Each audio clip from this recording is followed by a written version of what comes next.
Onde fica o purgatório? A questão 1013 de O Livro dos Espíritos propõe: como se pode entender o purgatório?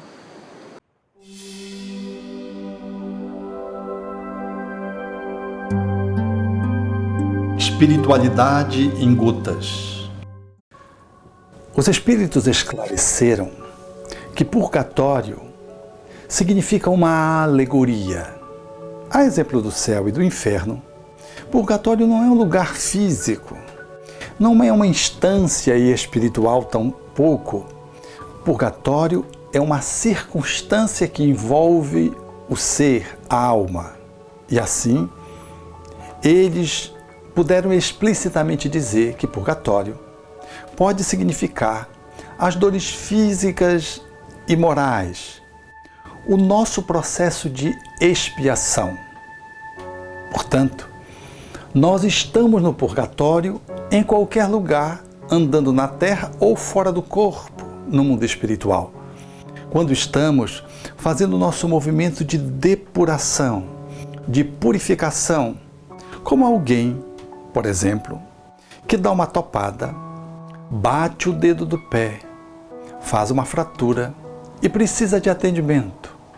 Todo o caminhar do tratamento, que envolve cuidados, remédios, que envolve imobilização, tempo de espera, fisioterapia, esse processo todo é o purgatório, que faz com que o indivíduo possa, depois, voltar a andar normalmente, com o aprendizado de ter mais atenção para não tropeçar novamente.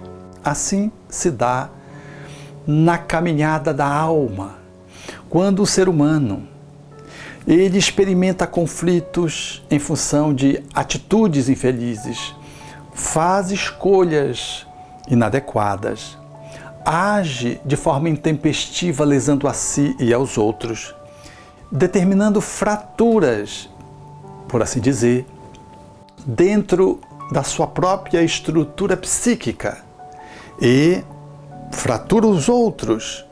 Isso demanda, portanto, a necessidade de fazer um movimento de correção.